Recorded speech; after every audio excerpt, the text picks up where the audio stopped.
কী অবস্থা সবার? আশা করি সবাই ভালো আছেন। আজকে আমি আপনাদের সামনে নতুন একটি পর্ব নিয়ে এসেছি।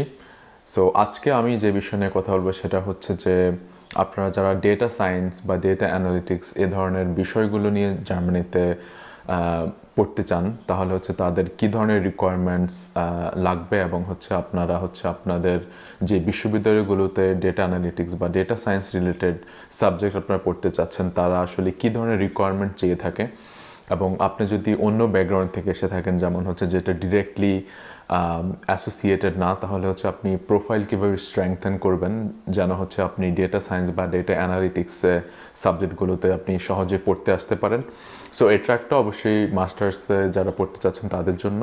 সো এক্ষেত্রে আপনাদের যে করে রাখা যে ব্যাচেলর ডিগ্রিটি রয়েছে সেটার উপর ফোকাস করে আমি কিছু টিপস এবং গাইডলাইন দিব, যাতে করে হচ্ছে সহজে আপনারা হচ্ছে ডেটা সায়েন্স বা ডেটা অ্যানালিটিক্স প্রোগ্রামে জার্মানিতে যে কোনো বিশ্ববিদ্যালয়ে সহজেই চান্স পেয়ে যান। So let's get started.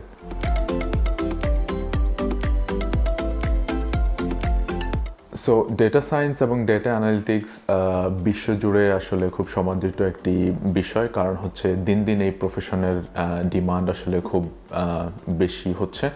তার কারণ হচ্ছে আমরা যদি দেখি যে বিগত 10 বছর বা 20 বছর আগেও আমরা যারা বিজনেস বা ব্যবসায়িক দুনিয়ার সাথে আমরা পরিচিত ছিলাম, তারা দেখেছি যে ডেটার যেমন ইউজ ছিল 20 বছর আগে কম্পেয়ার টু নাও, এটা আসলে হিউজলি বেড়ে গিয়েছে। এখন আমরা যে ডিসিশনগুলো বা বিজনেসরা যে ডিসিশনগুলো নয়, সেটা অনেকটাই ডেটা ড্রিভেন। সো আপনি যদি কোনো একটা কিছু বলছেন, তার পিছনে অবশ্যই আপনাকে ডেটা দিয়ে ব্যাকআপ দিতে হবে যে আচ্ছা ঠিক আছে, বেসড অন দ্য ডেটা আমরা এই ডিসিশনটা নিলাম।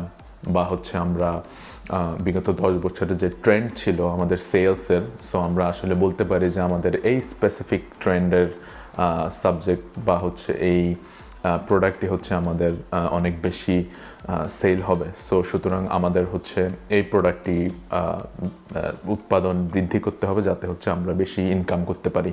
সো এটা জাস্ট একটা এক্সাম্পল ছিল। এখন সব কিছুই ডেটা ড্রিভেন সব কিছু হয়ে গেছে। সো এটার জন্য ডেটা সায়েন্স প্রফেশন বা হচ্ছে ডেটা অ্যানালিটিক্স প্রফেশনটার অনেক ভ্যালু বেড়ে গিয়েছে।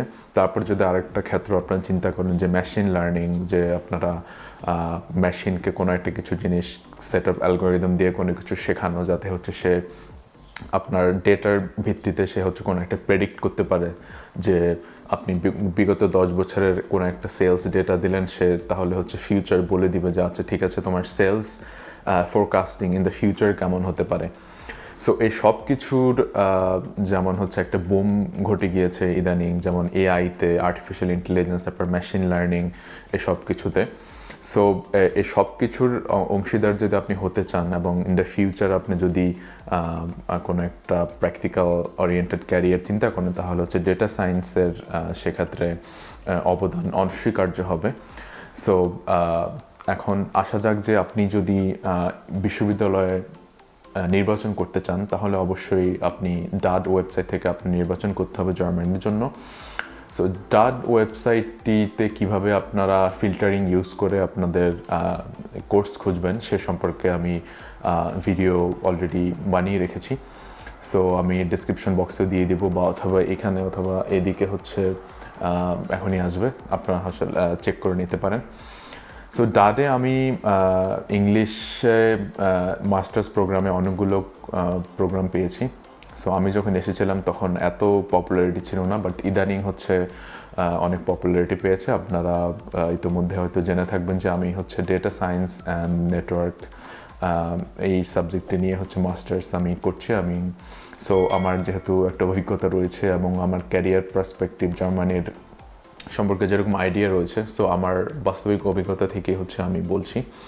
সো প্রথমেই বিশ্ববিদ্যালয় নির্বাচন করার ক্ষেত্রে আপনারা হচ্ছে ইউনিভার্সিটির র্যাঙ্কিং অবশ্যই দেখে নিতে পারেন। সো যে ইউনিভার্সিটিগুলো যত বেশি র্যাঙ্ক, তাদের রিকোয়ারমেন্টও বেশি থাকে যে আপনার সিজিপিএ বেশি থাকতে হবে বা আইএলএসও থাকতে হবে।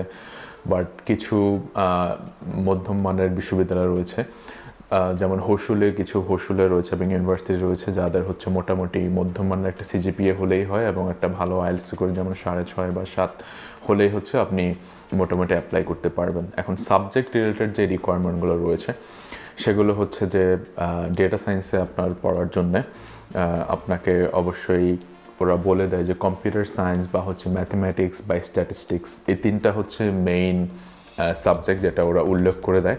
সো এই তিনটে সাবজেক্ট হচ্ছে, আমি আবার বলছি, কম্পিউটার সায়েন্স অ্যান্ড ইঞ্জিনিয়ারিং, তারপর হচ্ছে ধরেন ইনফরমেশন ইঞ্জিনিয়ারিং বা ইনফরমেশন সায়েন্স, তারপর হচ্ছে ম্যাথমেটিক্স অ্যান্ড স্ট্যাটিস্টিক্স। সো এই চার বিষয় যারা মেজর করেছেন ব্যাচেলরে, তারা হচ্ছে চোখ বন্ধ করে অনায়াসেই অ্যাপ্লাই করে দিতে পারবেন।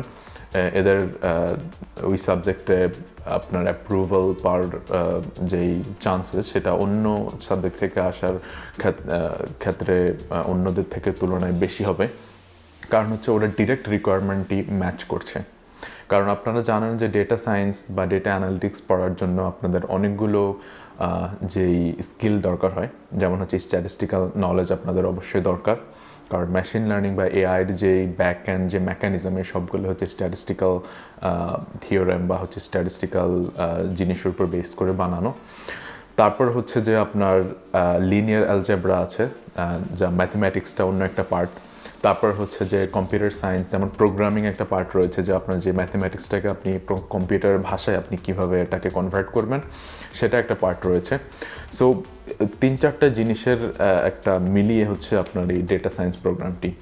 সো আপনি যদি এখন ডিরেক্ট রিকোয়ারমেন্ট ম্যাচ করেন, তাহলে হচ্ছে আপনার আর কোনো ঝামেলা পোহাতে হবে না। আপনি সরাসরি আইএলস এবং হচ্ছে আপনি আপনার একাডেমিক সব কিছু দিয়ে আপনি অ্যাপ্লাই করে দিলেন, তাহলে হচ্ছে আপনার অ্যাডমিশন পাওয়ার চান্স অনেক বেশি।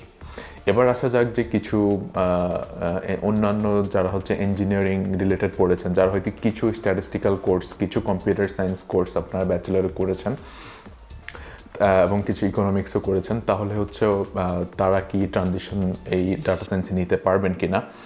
এক্ষেত্রে আমি বলবো যে আপনারা অবশ্যই ট্রানজিশন করতে পারবেন, তবে এক্ষেত্রে আপনাদের ব্যাচেলরে দেখতে হবে যে অবশ্যই আপনারা স্ট্যাটিস্টিক্যাল কিছু কোর্স আপনি নিয়েছেন, statistics related, statistics and probability. তারপর হচ্ছে যে আপনারা কম্পিউটার সায়েন্সের কিছু কোর্স নিয়েছেন, যেমন হচ্ছে যে সফটওয়্যার ডেভেলপমেন্ট বা প্রোগ্রামিং উইথ পাইথন অথবা computer programming basics, something like that. তারপর হচ্ছে যে আপনারা লিনিয়ার অ্যালজেব্রা বা হচ্ছে ম্যাথমেটিক্স রিলেটেড যদি কোর্স নিয়ে থাকেন ব্যাচেলরে, তাহলে হচ্ছে আপনারা অবশ্যই এই কোর্সে ট্রানজিশন করতে পারবেন। বাট আপনাদের যেই প্রায়োরিটি থাকবে সেটা অবশ্যই যারা স্ট্যাটিস্টিক্স বা হচ্ছে ম্যাথমেটিক্স বা কম্পিউটার সায়েন্স থেকে এসছে তাদের থেকে একটু কম থাকবে। বাট এটা আসলে কমপ্লিটলি ডিপেন্ড করছে যে ওই বিশ্ববিদ্যালয়ের ওই ডিপার্টমেন্টের উপরে। অনেক বিশ্ববিদ্যালয় হচ্ছে যে ওরা বলে যে আমরা আসলে একটা ভেরিয়েশন চাই, আমরা শুধু ম্যাথমেটিক্সই চাই না, আমরা ম্যাথমেটিক্স চাই, আমরা হচ্ছে ইলেকট্রিক্যাল ইঞ্জিনিয়ারিং চাই, আমরা কিছু পাবলিক থাকবে যারা হচ্ছে অন্য ব্যাকগ্রাউন্ড থেকে এসছে। সো আমরা সম্মিলিত একটা প্রোগ্রাম ট্রাই করে দেখব, যেখানে বিভিন্ন ব্যাকগ্রাউন্ডের লোকজন থাকবে এবং যারা অলরেডি বেসিক কিছু রিকোয়ারমেন্ট ফুলফিল করছে এই কোর্সে। আবার কিছু কোর্স আছে যে ওরা বলেই দেয় যে আমরা আসলে এই নির্দিষ্ট কিছু মেজর যদি তোমরা না করে থাকো তাহলে হচ্ছে আমরা নিব না। যেমন হচ্ছে আমাদের যে course data science and applied mathematics for network and data science, এটার ক্ষেত্রে বিগত কয়েক বছর থেকে ওরা computer science and mathematics and statistics background বাদে অন্য যে কারোই হচ্ছে আপনার অ্যাডমিশনের জন্য আসলে ওরা প্রত্যাখ্যান করে দিচ্ছে, যেটা আসলে আমরা আমাদের ডিপার্টমেন্টের যে চেয়ারম্যান তার থেকে শুনেছি। বাট কিছু বেশ বছর আগে ওরা হচ্ছে অন্যান্য যেই আপনার যেমন ছিল ইলেকট্রিক্যাল, তারপর হচ্ছে অন্যান্য যেই ব্যাকগ্রাউন্ডের স্টুডেন্ট ছিল তারাও প্রচুর আসতো, বাট ওরা আসলে ফিল্টারিং করে ওরা কমপ্লিটলি বলল যে নির্দিষ্ট কয়েকটি ব্যাচেলর বা মেজর ছাড়া আমরা আসলে নিব না। এটা অনেক বিশ্ববিদ্যালয় হতে পারে। সেক্ষেত্রে হচ্ছে আপনি যেটা করতে পারেন যে কোর্স কোঅর্ডিনেটরকে আপনি ইমেল করতে পারেন যে দেখো আমি এই পড়েছি, আমি কি তোমার কোর্সে এলিজিবল কিনা, সেটা করতে পারেন। আরেকটা জিনিস করতে পারেন, যারা হচ্ছে এই জিনিসগুলো কিছু কিছু জিনিস পড়েছেন, যেমন এই 4টা ব্যাকগ্রাউন্ডের বাইরে, তারা হচ্ছে আপনারা হচ্ছে বিভিন্ন ধরনের কোর্স রয়েছে ডেটা সায়েন্সের, যেমন হচ্ছে আপনি ইউডেমিতে পাবেন বা কোর্সেরাতে পাবেন।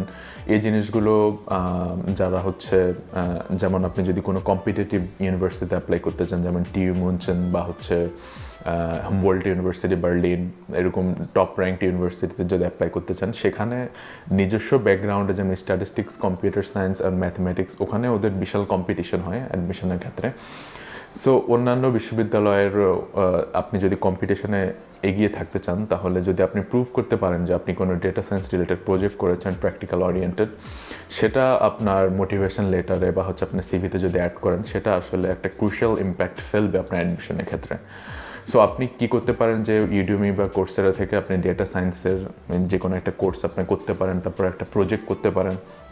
সেই প্রজেক্টটি হচ্ছে আপনি গিটহাবে দিয়ে সেই লিঙ্কটি আপনি উল্লেখ করতে পারেন আপনার সিভিতে, অথবা সে সম্পর্কে 2-3 লাইন আপনি মোটিভেশন লেটার লিখতে পারেন যে দেখো আমি এই প্রসেসের ভিতরে আমি অলরেডি গিয়েছি, আমি ডেটা সায়েন্সের যে পাইপলাইন রয়েছে, কীভাবে ডেটা এক্সট্রাকশন করব, তারপর প্রি প্রসেসিং করব, তারপর মেশিন লার্নিং অ্যালগরিদম ওখানে ফিট করব, এই জিনিসগুলো আমি জানি এবং আমি একটা প্রজেক্ট করেছি যেটার আউটপুট ছিল এটা। সো তোমার মাস্টার্স প্রোগ্রামে যদি আমি আসি, তাহলে হচ্ছে আমার বিশ্বাস যে আমার ক্যারিয়ারের বিশাল একটা বুস্ট হবে, সামথিং লাইক দ্যাট। এটা যদি আপনি উল্লেখ করেন আপনার মোটিভেশন লেটারে, তাহলে আপনার ওই ডাটা সায়েন্স প্রোগ্রামে আপনার অ্যাকসেপ্টেন্স রেট মাছ হায়ার হবে, যেটা আমি বিলিভ করি। সো আর কি, এই তো এটা ছিল মোটামুটি আপনারা কীভাবে সাবজেক্ট চুজ করবেন এবং অ্যাপ্লাই করবেন। এটা হচ্ছে মোটামুটি বেসিক্স। সো নেক্সট ভিডিওতে আমি চেষ্টা করবো যে ডাটা সায়েন্স বা ডেটা ইঞ্জিনিয়ারিং বা ডেটা অ্যানালিটিক্স এই ক্যারিয়ার পার্সপেক্টিভ জার্মানিতে কেমন, সেই বিষয়ে বলার চেষ্টা করব। আশা করছি এই ভিডিওটি আপনাদের ভালো লেগেছে। যদি ভালো লেগে থাকে, অ্যাপ্রিসিয়েট করার জন্য অবশ্যই সাবস্ক্রাইব করবেন আর একটু লাইক বাটনে ক্লিক করবেন, যাতে হচ্ছে আমার ভিডিওটি যারা ডাটা সায়েন্সে আসতে চায় তাদের কাছে পৌঁছায়। So, and thank you so much. See you in the next video. Bye bye.